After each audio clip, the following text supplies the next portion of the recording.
अगर हम नाम लेंगे तो बिरसा, फूले, अंबेडकर, पेरियार, जगदेव, कर्पूरी और मंडल का नाम लेंगे और किसी को उसके लायक हम नहीं समझते।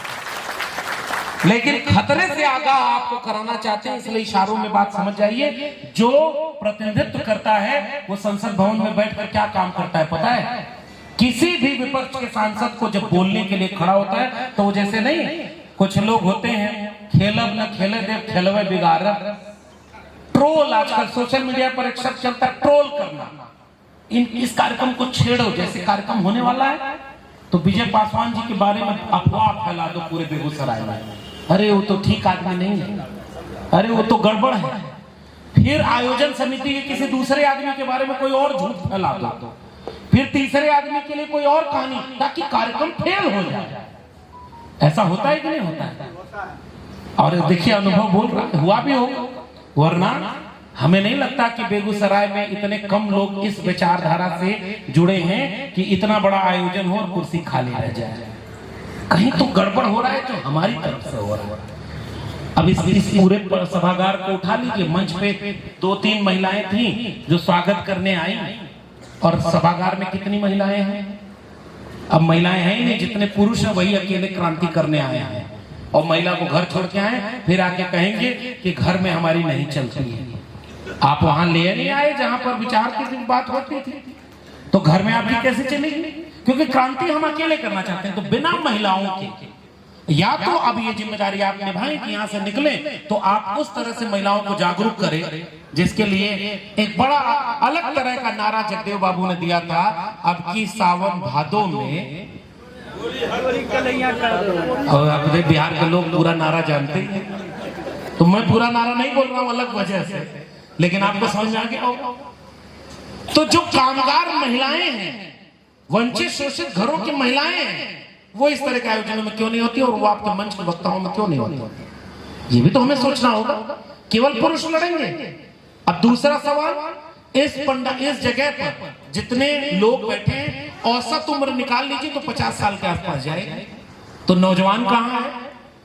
जितने नौजवान इस परिसर में होने चाहिए उतने नहीं है। ये तो वो लोग बहुसंख्यक हैं जिनको कर्पूरी ठाकुर की कुर्बानी और कर्पूरी ठाकुर का संघर्ष याद है। उन्होंने देखा है वो बिहार कि रास्ते पर चलने के पहले, किन रास्तों से चलने के पहले चप्पल उतार करके चलना पड़ता था। जिनको पता है उस बिहार के बारे में कि जहां वोट डालने के लिए, कल हमारा एक आयोजन है मियापुर में, और मियापुर के आयोजन को आप बैठिए ना, सुनिए, आप बैठिए, आप क्यों उनको छोड़ दीजिए, आप खड़े रहो, कोई बात नहीं, कोई बात नहीं। आप कल एक आयोजन है, तारीख है 16 जून, और 16 जून सन 2000 को मियापुर कांड हुआ था। पुराने लोग ये भी जानते होंगे। मैं अभी आज आ रहा था तो बहुत रिसर्च कर रहा था कि बिहार में इतने जाति नरसंहार क्यों हुए। शायद भारत के और इलाकों में मेरे जानकारी में इतने नरसंहार तो नहीं हुए। 1977, 10 जून 1977, उसी गया के गोह विधानसभा के सागरपुर गांव में आधिकारिक आंकड़ा है कि 8 लोग मार दिए गए थे। क्यों मारे गए थे पता है? वोट डालना चाहते थे।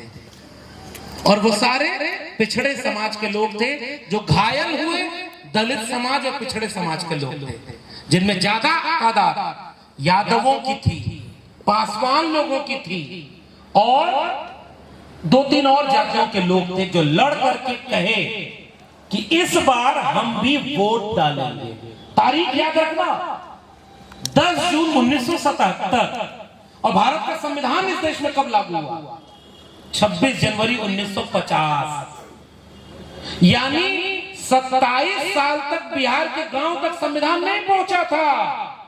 गांव के गांव दलितों पिछड़ों के वोट तक नहीं डाल सकते थे। बताइए ये बात सच है कि नहीं? बिल्कुल सच। इसी बिहार में वोट डालने से जातीय पूछ करके रोका जाता था। और जिनको ये पीड़ा पता है वो इस तरह के कार्यक्रमों में शामिल हैं। या आपका आज का नौजवान पता ही नहीं कि वोट डालने के लिए वहां आधिकारिक तौर पर 8 लोग मार दिए गए।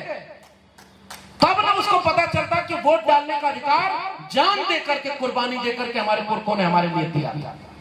तब न वोट डालने का अधिकार को कीमत समझता। आज तो बोली लगाई जा रही है, आपका चुनाव आएगा साहब, कितना भी कार्यक्रम कर लीजिए, उनके जिनके पास पैसा है, भले ही आपके यहाँ दवाई बैन है, और जब दवाई का नाम समझ लीजिए, दवाई बैन है और चुनाव में जितना बिकेगी और बटेगी पता लगा लीजिए आप भी, उस पर चले गए वोट देने, 500 रुपए 1000 रुपए पे वोट दे दिया और वोट खरीदे जा रहे हैं।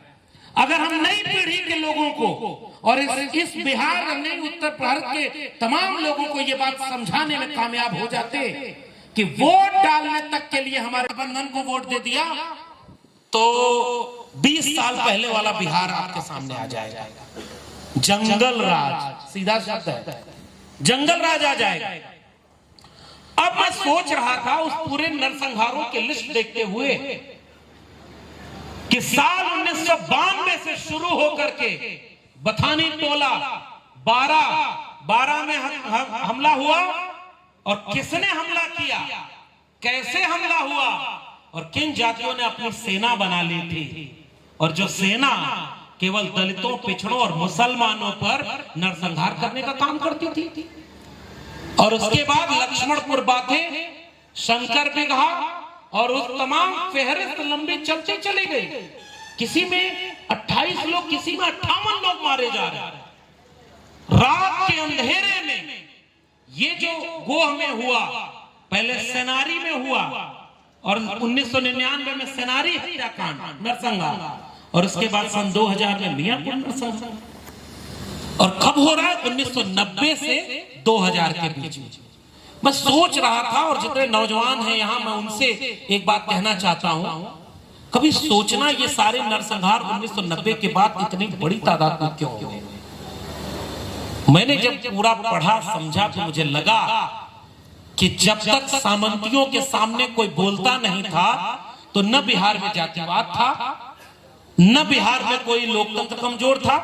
बिहार तो स्वर्ण युग था, सम्राट अशोक से भी अच्छा बिहार था, जब बिहार के दलित पिछड़े बोलते नहीं थे।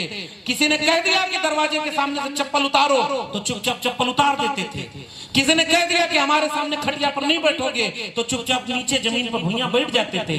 किसी ने कह दिया कि तुम्हारा हम पूरा श्रम का शोषण करेंगे और कोई उसकी लागत नहीं देंगे तो चुपचाप वो शोषण करवा लेते थे। तब तक बिहार में स्वर्ण युग था, और जब दलितों पिछड़ों ने अपने हक अधिकार के लिए आवाज उठाना तो शुरू कर दिया, और जो जिस भाषा में समझ रहा था कुछ लोग उनको उसी भाषा में समझाना शुरू कर दिए, तब कहा गया कि बिहार में जंगल राज आ गया। इस बात को मैं यहाँ पर कहना चाहता हूँ। जब तक तो गुलाम बनकर के सहते रहे तब तक कोई जातिवाद नहीं, और जब उन्होंने आवाज उठाई, और वो क्या आवाज उठाई थी, वही आवाज जो शहीद बाबू जगदेव प्रसाद ने इस बिहार को समझाया सुनाया था। और रिंकू जी ने बहुत बढ़िया कहा, उस एक गांव का नाम क्या है जैसा पूरे बिहार को बनाना चाहते थे, सहार बना देना चाहिए पूरे बिहार में। और मैं नौजवानों को इसलिए, देखिए हम भी 14 साल प्रोफेसर रहे, अब इतना देर आप लोग बैठे हैं, मनोज भाई भी बहुत दूर से आए हैं, बड़ी मेहनत से कोई कार्यक्रम होता है, और कथा भागवत वाला तो डरा के बैठा लेता है सबको। जैसे जादूगर पहले आता था, तो जादूगर जब डमरू बजा के अपना असली खेल दिखाना शुरू करता था तो कहता था सब लोग बैठ जाओ, जो नहीं बैठा तुरंत उसको कोई बुरी खबर हो जाएगी, पेट में दर्द होगा, सर फट जाएगा, जो नहीं बैठा वो तुरंत बैठ जाता था। तो जादूगर वैसे डराता था। आजकल दूसरा का सब घूम रहा है। पहले हम लोग, मैं आजमगढ़ का रहने वाला हूँ, इलाहाबाद यूनिवर्सिटी में पढ़ाई करता था, और वहां जब जाते थे तो बस से जाते थे, सरकारी बस में, तो पर्चा बांटने वाले आके हर सीट पे एक एक पर्चा बांट देते थे। उस पर्चे पर पता नहीं क्या क्या मंत्र लिखा रहता था, और नीचे लिखा रहता था इस पर्चे को पढ़ते ही फलाने ने 100 पर्चा अपने पैसे से छपवा कर बांट दिया, उनके घर में सारे रुके काम पूरे हो गए, उनका कल्याण हो गया, और फलाने ने इस पर्चे को फाड़ कर फेंक दिया, 24 घंटे में उनके घर कोई दुर्घटना हो गई। अब बताओ आप उस पर्चे पढ़ के क्या करोगे। और आजकल सब बिहार में घूम रहा है, स्टार प्रचारक पहले आ चुका है। पिछली बार जब हम भागलपुर आए तो 2-3 स्टार प्रचारक घूम रहे थे, और गांव-गांव उनकी कथा हो रही है, और वो डरा करके आपको अपना बना लेता है। इस वैचारिक कार्यक्रम में हम आपको डराने, लालच देने और कुछ करने नहीं आए हैं। हम आपसे एक सवाल पूछने आए हैं कि जो कुर्बानियां बिहार ने पिछले 70 साल में दी, वो कुर्बानियां आज आपसे इम्तिहान की घड़ी के वक्त अपना हिसाब लेने के लिए मुहाने पर खड़ी है। 2025 का बिहार, 4 महीने बाद का बिहार इस बात का फैसला लेने जा रहा है कि जिन शहीदों को आप नाम लिख करके वहां इतनी तस्वीरें लगाई हैं आयोजकों ने, उनका इतिहास हम लोग बुलंद होकर के बोलते हैं। डॉक्टर अंबेडकर ने ये किया, डॉक्टर लोहिया ने ये किया, कर्पूरी ठाकुर ने ये किया, जगदेव बाबू ने ये किया, बीपी मंडल ने ये किया, तो वो तो करके चले गए और ऐसा बिहार देकर के गए कि हम और आप आज ताकत से बोल सकते हैं 25 साल बाद अगली पीढ़ी आपसे और हमसे पूछेगी कि पुरखों ने तो जो करना था कर दिया, उनसे कुर्बानी लेकर के उनका लहू बहाकर जो तुम्हें सौंपा था उन्होंने, तुम्हारी आंखों के सामने जब वो बर्बाद किया जा रहा था तब तुम क्या कर रहे थे? ये सवाल हमसे आने वाली पीढ़ियां पूछेंगी। तो अंबेडकर बचाने आएंगे आपको कि लोहिया बचाने आएंगे या कर्पूरी ठाकुर आकर के बचाएंगे? वो तो मसीहा थे और जब तक हक अधिकार की लड़ाई लड़ी जाएगी तब तक तो हक अधिकार की लड़ाई को दिशा देने के लिए मौजूद थे, मौजूद हैं और मौजूद रहेंगे। लेकिन हम आने वाली पीढ़ियों को जवाब देने लायक नहीं बचेंगे। इसलिए मैं गुणगान उन पुरखों का नहीं करके आपका वक्त खराब करना चाहता था। मैं जानता हूं कि मुझसे ज्यादा बेहतर यहां बैठे हुए लोग कर्पूरी ठाकुर के बारे में जानते हैं, शहीद जगदेव प्रसाद के बारे में जानते हैं। सवाल तो आज का है, आज अगर कर्पूरी ठाकुर होते तो क्या कर रहे होते? वो देख रहे होते कि जिस बहुजन समाज को 90% को एक करके जात को जमात में तब्दील करने का सपना उन्होंने देखा था। बाबू शहीद जगदेव प्रसाद ने जो सपना देखा था, जो नारा लगाया था, सन सोपा ने बांधी गांठ पिछड़ा पावे 100 में 60, डॉक्टर लोहिया और समाजवादियों ने। जगदेव बाबू तो उस समाजवाद को और आगे लेकर के गए। 100 में 90 शोषित हैं, शोषितों ने ललकारा है, धन धरती और राजपाट में 90 भाग हमारा है, 10 का शासन 90 पर अब नहीं चलेगा। तो 90 का मतलब क्या है? जाति। जाति तो 90% किसी की नहीं है, लेकिन जमात 90% वंचितों की, शोषितों की, गरीबों की, कमजोरों की और उन वंचितों की है जिनको एक करने का सपना ये लोग देख के गए थे। और बिहार क्यों इस ऐतिहासिक मोड़ पर खड़ा है? क्योंकि बिहार में आज उन 90% लोगों को आपस में बांट दिया गया है। और इसलिए मैं आपसे गुजारिश करने आया हूं कि ये आयोजन सामान्य आयोजन न समझिएगा इसे कि एक बहुजन संसद, बहुजन महासम्मेलन हो गया, कुछ लोग आए, 2-4 रुपया आपने भी चंदा दे दिया, कुछ लोगों ने इधर उधर किया, आप समय निकाल कर आ गए, हम लोग भाषण देकर चले जाएंगे। नहीं साहब, ये आयोजन उन परिस्थितियों में हो रहा है जो इस बात का फैसला करेगा कि अगर 4-5 महीने बाद आपने बिहार में संविधान को बचा लिया, सामाजिक न्याय को बचा लिया, तो ऐसे आयोजन और होंगे, और अगर नहीं बचाया तो ऐसे आयोजन हो भी नहीं पाएंगे। बताइए सही कह रहा हूं कि गलत कह रहा हूं? अगर बिहार ऐतिहासिक मोड़ पर गलत निर्णय में, गलत हाथों में चला गया तो बेगूसराय में यह आयोजन हो पाएगा क्या? यहीं बाहर कुछ नई सेनाएं खड़ी हो जाएंगी और आपके ऊपर वही 90 के पहले वाला बिहार ले आएंगी कि आप अम्बेडकर की बात करोगे, लोहिया की बात करोगे, कर्पूरी ठाकुर की बात करोगे। इसलिए 4-5 महीने फैसले की घड़ी की तरह हमने क्या किया? हमने जातियों में बांट दिया और केवल जाति के नाम पर सेनाएं बना दी। और जाति के नाम पर कौन कहां खड़ा है बिहार के लोगों, हमसे बेहतर आप जान रहे।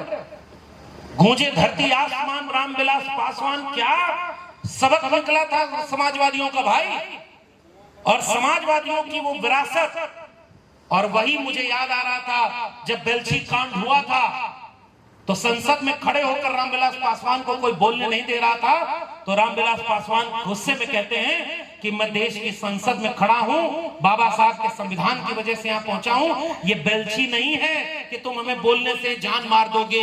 हम संसद में खड़े हैं, यहां भी बोलेंगे और बाहर भी बोलेंगे और दर्दों पिछड़ों की आवाज को बुलंद करते रहेंगे। मैं तो पासवान जाति के लोगों से पूछना चाहता हूं, रामविलास पासवान भले ही आखिरी वक्त में कहीं और खड़े नजर आए, जैसे नीतीश कुमार आज कहां खड़े हैं, लेकिन हम भी जानते हैं नीतीश कुमार के उस पूरे वाकये को। जब संसद में खड़े होकर नीतीश कुमार ने कहा था, जब वो उन दंगाइयों के साथ नहीं खड़े थे, तब भाषण नहीं हो तो निकाल कर देखिएगा कि जब मंडल लागू हुआ और इस देश के पिछड़ों को उनका हक मिलने का रास्ता निकला, तो मंडल के खिलाफ कमंडल लेकर के निकलने वाले लोग कौन थे? बिहार के लोगों, आपसे बेहतर कौन जानता है, पहचानता उन्हें?